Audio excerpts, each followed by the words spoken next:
Dr. Alexander, are you ready to do this? Yes. All right, here we go. All right, so 5, 4, 3, 2, and 1. Our folks, welcome to the Books, Read, Thrive podcast. Very excited to have us make us today, Dr. Ronald Alexander. Ronald, welcome. Pleased to be here. So Dr. Alexander is a licensed marriage and family therapist in the states of California and Colorado, and a creativity and communication consultant, international clinical trainer, executive, and leadership coach. He's the executive director of the OpenMind Training Program, a leading-edge organization that offers personal and professional training programs in core creativity, mindfulness-based mind-body therapies, transformational leadership, and meditation. He's also the author of the book, Core Creativity, The Mindful Way to Unlock Your Creative Self, and Wise Mind, Open Mind. A little bit about the Core Creativity book here from your website, offering powerful guided visualizations, insights from highly creative artists, stories of ordinary people who achieved clarity and profound transformation. Core Creativity is a practical and engaging guide that presents a robust creative process. Anyone who feels stuck in any area of their life or work will grow their confidence in their creative abilities as they begin working with the mind states of absorbing mind, open mind, and generating mind to access their core creativity. Woo! All right. Welcome to the podcast.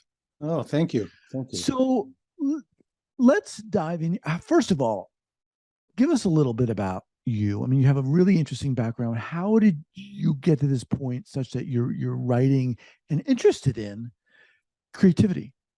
Well, I had a very unique background. When I was an adolescent, I lived in the Boston area in Massachusetts on the East Coast. And I was involved with two other of my best friends who were musicians. And so the three of us, we played in a group.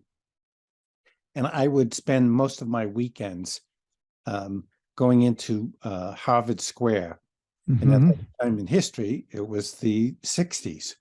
And Bob Dylan, Joan Baez, Simon and Garfunkel, the Beatles, the Rolling Stones, Cream, the Who, the Hollies, they were all coming, and they usually would stop in Boston and play, either at the Boston Garden, or they'd play small venues, like the Psychedelic Supermarket.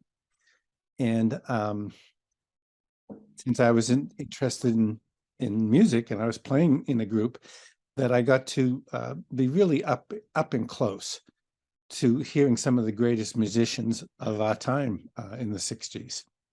And then when I went to graduate school, and I had explorations in altered states of consciousness, some through the use of psychedelics, and some through meditation and yoga, it opened up my curiosity in the creative, and how by altering your consciousness with meditation, yoga, Tai Chi, extreme sports, that you could open up a portal internally to access through your unconscious mind deep core states of creativity.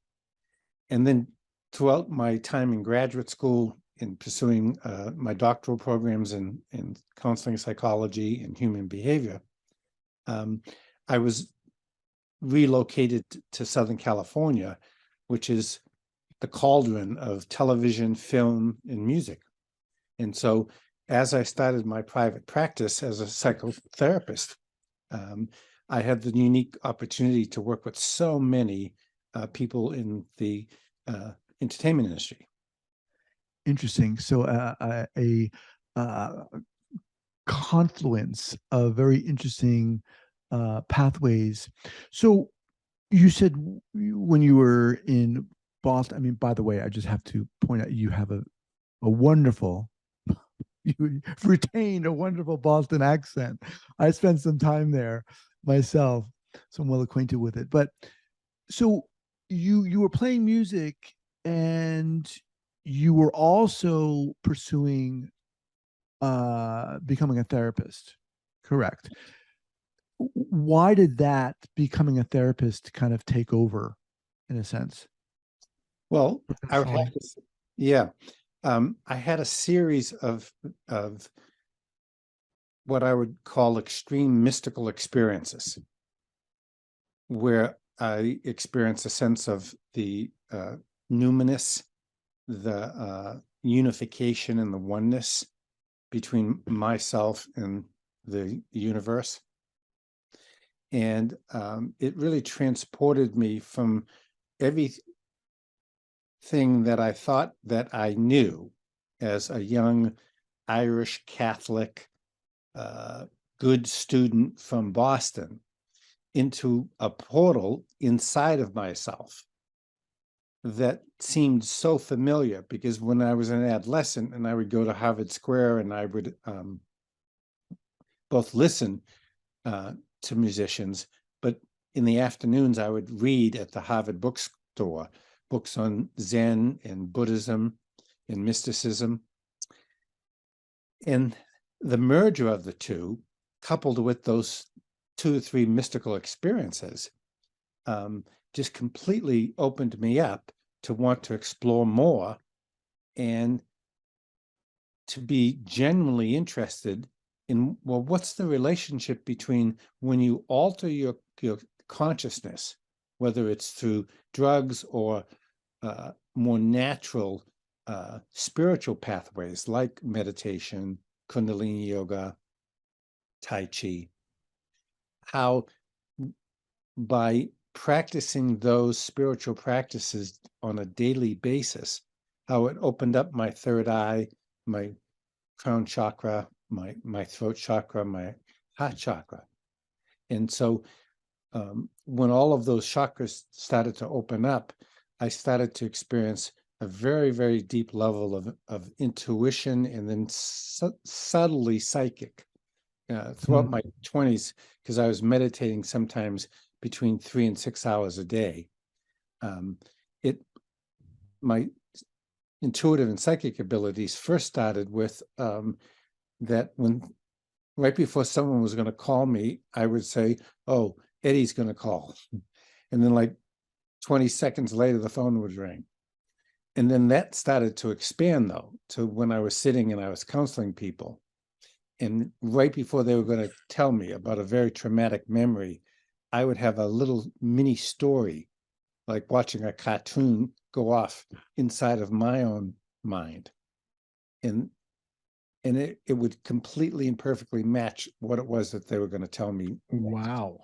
Wow. And Wow. that kept kind of building and expanding throughout my 20s. The psychic component started to recede and not yet as pronounced, although now at 72, the psychic component is expanding. Whereas at the end of my 20s, because as I was moving into what we call in the Hindu stages of life, studenthood, householderhood, marriage and family and things like that, the psychic component started to recede, but the intuitive component started to really open up. And Mhm. then as I started to work with musicians and filmmakers and painters and writers and directors, I realized that we all had a very commonality, which is intuition. Whether Mhm. you're an actor or you're a director, most actors really use their self, and directors do too, and musicians, as an instrument of creativity first, Mhm. Mhm. regardless of what instrument that you end up, or instruments that you Right. end up playing. That the self, as you perfect your spiritual practice, opens up the portal of intuitiveness. And intuitiveness and creativity go hand in hand, as does all creative expression. And you point out that one of the commonalities is having intuition, and yet a lot of us we don't utilize it, we don't honor it, we don't trust it, right? Yeah. But let's kind of get to the book here, Okay. and um, Core Creativity, the Mindful Way to Unlock Your Creative Self. And why did you write this book? After 46 years of working with creative people, I finally felt ready that I had something to say to get out into the world to help people become and experience themselves as creative agents. One of the early titles of the book was Core Creativity for Everyone. Mm-hmm. So I was especially interested in, because in the book, I go out and I interview and I research many well-known, notable creatives, and I have many quotes from them. I did extensive interviews, 16, 17-page interviews with them, but Wow. for publishing purposes, we ended up just extracting certain segments.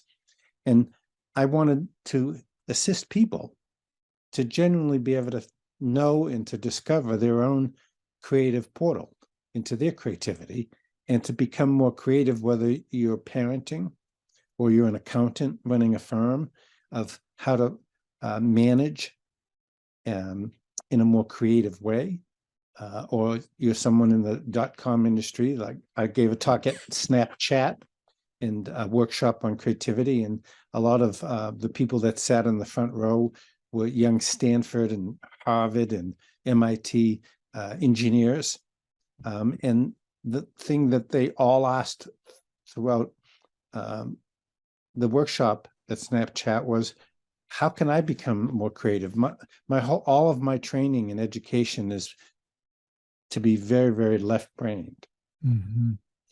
And I would really like to open up my imagination and my right-brainness so I could wed them together. And so I really wanted to help people learn that they too can become creative, that you don't have to be Mick Jagger or Paul McCartney. Right.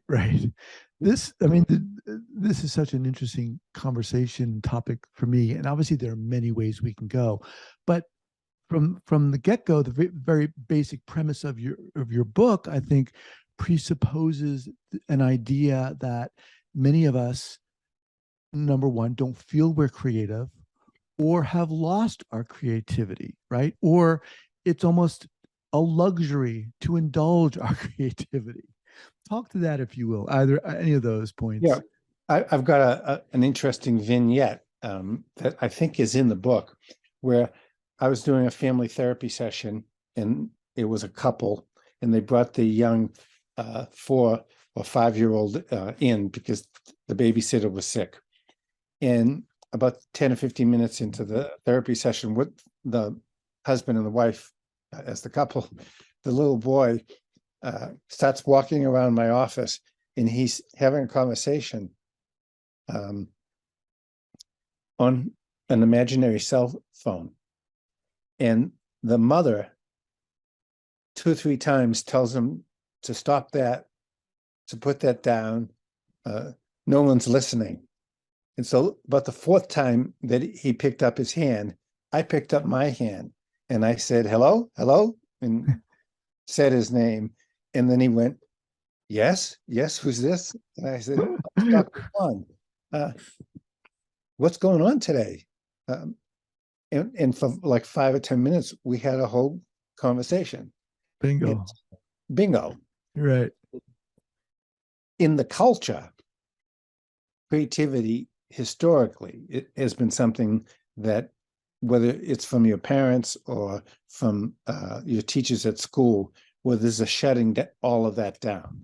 Like, for example, if I tried to tell my parents or my teachers at the private Catholic school that I went to in Boston about my intuitiveness or my psychic abilities, it was like, oh, no, that's just stuff. There's nothing real about that. And unfortunately, what happens is, as very young learners, we're programmed out of the imaginative, and we're programmed to do things rote and to do things in a linear way, in a scientific way. And we're unfortunately programmed and taught to not respect that of which is nonlinear, that's not rote, that's thinking outside the box, that's listening to what's arising and existing and coming into the foreground of one's experience from your unconscious mind. And then early in my studies of meditation in dreams, because when you go to the Harvard bookstore, you sit next to people in the Boston Public Library, and you look over and you notice that there's a book on dreams, and then you start talking, and then you go out for coffee, with a girl, and she's tells you that she's starting to transcribe her dreams at night into a journal, and that she's getting all sorts of creative images and working with archetypes and myths and motifs. Mm-hmm. And you start to discover that, well, there's a very rich inner world that creatives from the beginning of time have learned to listen and to put into motion. And so in one of my trips, I went to visit in Salzburg, Austria, Mozart's museum, his house. And there was a phrase in one of his journal writings, and the journal writing was a description of that when he's listening to a symphony that he's about to transcribe, that he goes back and forth into the foreground, which is the string section of the symphony.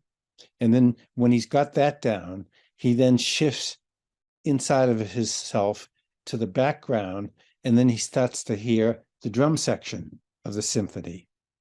And then there are times when he hears the whole symphony all at once. But as a child, he says it in his writings, in his journals, that he learned to respect that. And his parents taught him to respect and to listen to what emerges from the inside, and to honor it, to worship it, to work with it. And on that same trip, I was meeting up with, and there was a line in his journal that talked about opening your mind. Creatives need to open their mind and go beyond their personal mind. And then Mozart said, to discover that there is a vast, infinite mind. So on that same trip, I was meeting up. I had the good fortune to be invited to meet up with the tail end of U2's Europa tour in 1993. And they had toured the United States, and then they had toured Europe. And the last 3 nights was at the Royal Dublin Fairgrounds in Dublin.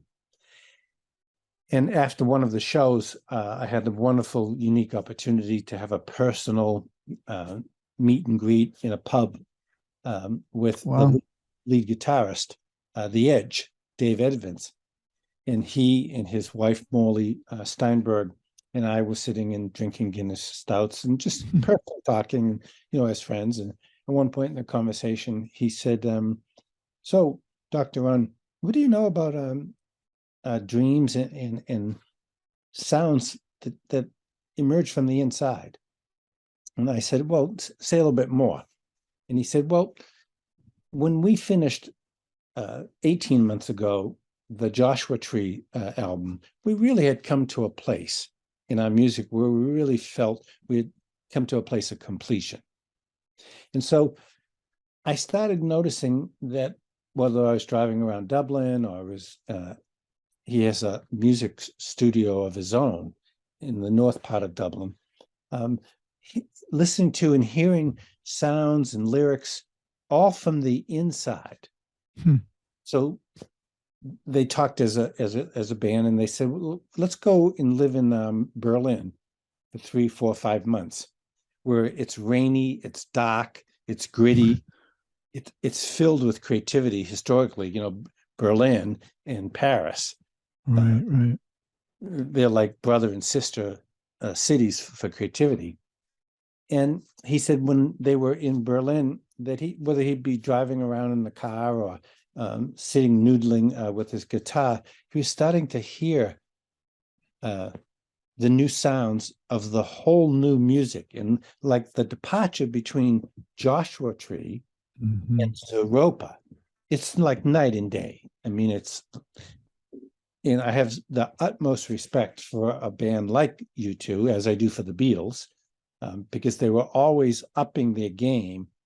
And not only were they going outside of their own box of masterpieces that they had created with the previous records, but then they were inventing and bringing in new forms, new sounds. Hmm. Simple, the Beatles, Rubber Soul, Revolver, Sergeant Pepper's, Magical Mystery Tour, the White Album. I mean, the progression Right, right.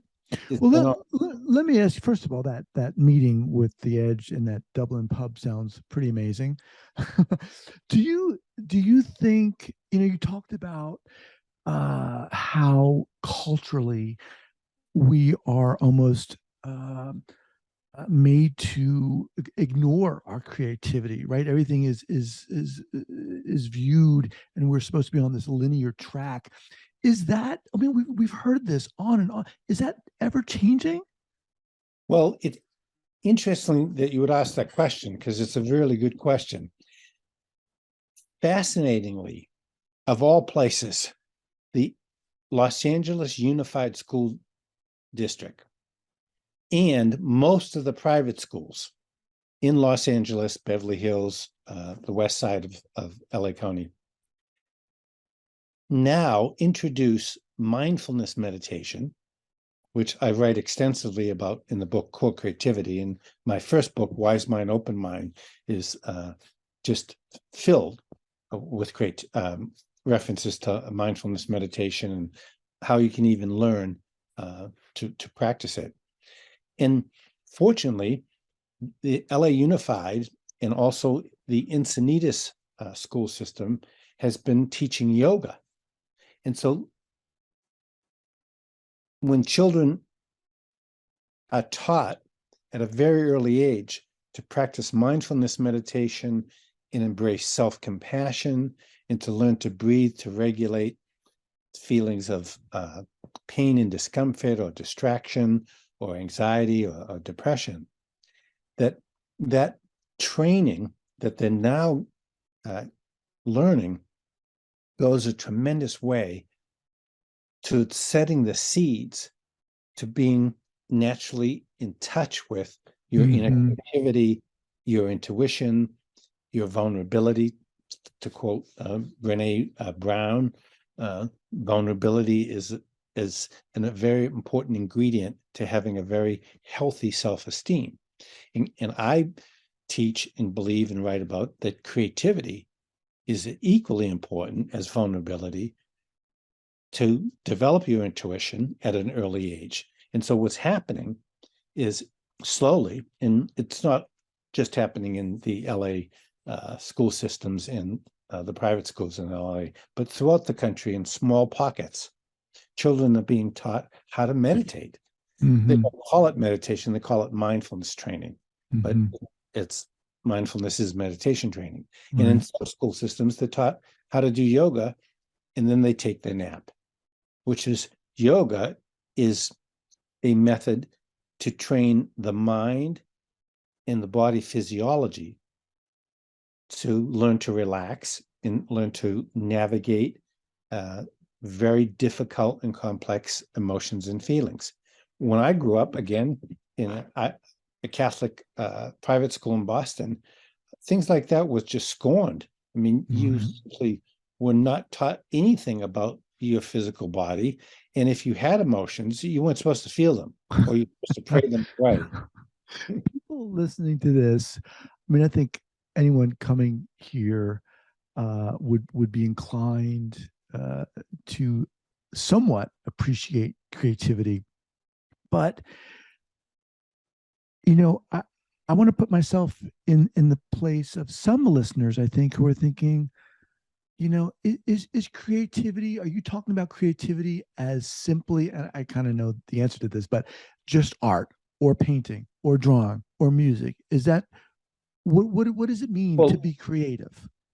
um, those are mediums, familiar mediums that most of us dabble in or aspire to explore one or more of those mediums.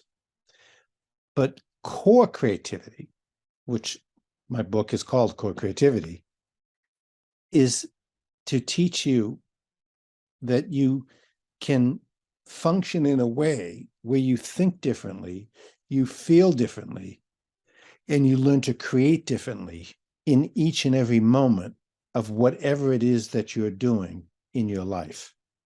Okay, get specific. Pick one area and get specific if you could. What does that mean?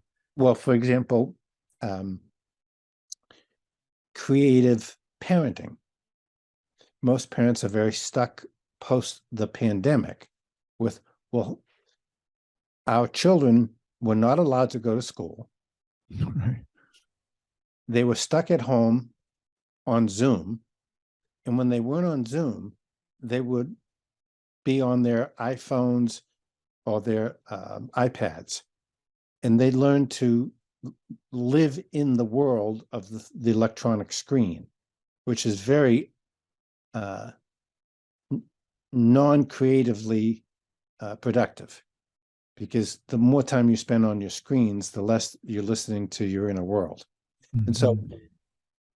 I teach parents how to, when they're driving their kids to and from school or to and from soccer practice, to play games in the car with their kids, having them list, like, what are the 10 capitals of the United States?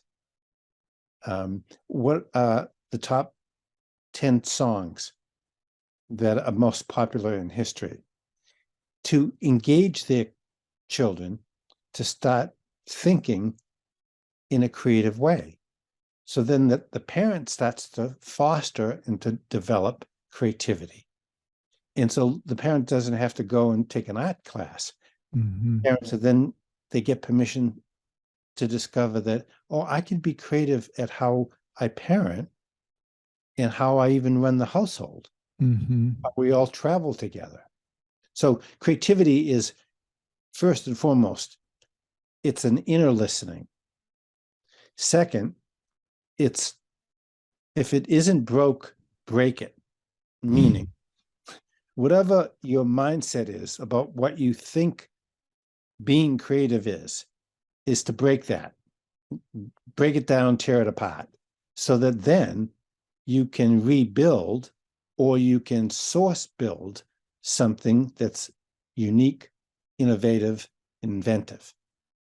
And creativity at its core is being inventive, but by listening inwardly first, and then second, by observing out in the world, in ingesting. And that's what the second stage, the first stage of core creativity is absorbing mind. I encourage everyone, but I especially encourage parents post the pandemic, is take your kids to concerts, take Mhm. them to art openings, take them to museums, take them to the planetariums where they open up the top and they look out at the solar system in the sky. Do things, sit at home, and instead of everybody just watching Netflix, open up art books and books on architecture and books on Greece and books on traveling through Europe, and discovering with your imagination that there's a whole world, both outwardly, that you can, by investing yourself in and traveling Mhm. around, you can be absorbing and taking into yourself. And then second, mining down into that, which is open mind. So there's absorbing mind. And then the second stage is then opening your mind to leave your rational mind. That doesn't mean go crazy. It just Right. temporarily put it on low. turn down the Uh-huh. volume and turn up the volume of what's a wise and what's an open mind, what's a creative mind. How is that? I'm just kind of playing devil's advocate here. How is that going to help me? By learning to think differently.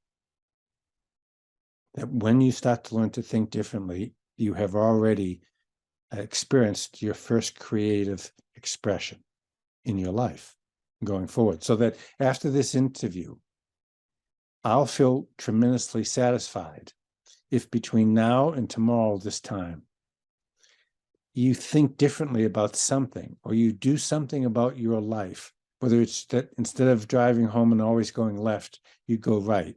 Mm-hmm. I'll know that I imparted to you a piece of information that created a structural change in how you view yourself and the world. The book is called Core Creativity, The Mindful Way to Unlock Your Creative Self by Dr. Ronald Alexander. Before we go, you'd mentioned that as part of this book, you did a lot of interviews. You interviewed some creative people and you were only able to keep certain gems. Can you share one of those, the nugget, if you will, of one of those interviews? Which one? Oh. One interview that stands out is there's a very renowned painter from Manhattan. He now resides in upstate New York, called Ronnie Landfield.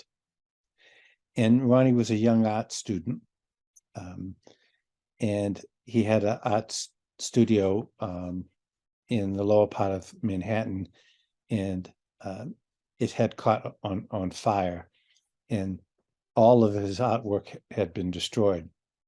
So he read it in the newspaper, the New York Times, that there was a very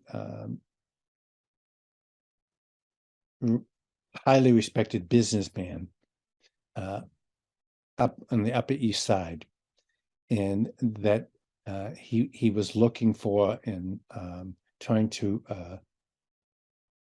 take under his wings young artists and put them on consignment. And so Ronnie, out of the blue, because he had to think differently, like, what am I going to do? Everything I've been working on for the last 5 years to live off of. Now I have no money. I have no art studio. My art studio with everything in it was destroyed. So he calls the guy up, and he goes up to meet him. And this, he was sort of like a Vanderbilt or a Getty, very, very impressive guy with great wealth and abundance. And they get engaged in a conversation, and Ronnie decides that he's going to do something that he's never done before, which is that he's going to ask for the assignment. I was thinking consignment, but assignment. And so he, because of necessity and need, he says to the guy, how would it be if you were to take me under your wing and let me do a series of paintings for you? And the renowned businessman says to him, well, no one that I've ever sat with has had the bold gall to sell me and to fire the first volley across my bow. And since you did, okay, Sonny, go with one. And if I like one, I'll go with 5 total. Wow. And Ronnie left, and he was, walking down Fifth Avenue, and he was skipping and just filled with joy. But he was telling me, he said, I realized that I had to open myself up, and I had to create that opportunity for myself. Right. The same way that I would create a new painting, but the painting was the transaction between me and this guy who I knew I only had 5 to 10 minutes with, and I would probably never see this guy ever again. All And right. so I took out my red and my black, and my blue brushes, and I was just painting away between the two of us. Wow, that's awesome. Well, there are plenty more of that in the book. Again, Core Creativity, the Mindful Way to Unlock Your Creative Self. Ronald, we can get that book on Amazon. We can get it on the website. What's the best way for people to get in contact with you? RonaldAlexander.com or corecreativity.com. Okay. And my email is zendoc@mac.com, zendoc@mac.com. Okay. And we'll have each of those listed here at the show notes page. Ronald, thank you so much. Super inspiring. Love to have you back at a later time. I love talking with you. I feel energized. Great. Wonderful. This has been a joy. Okay. Take care. You too.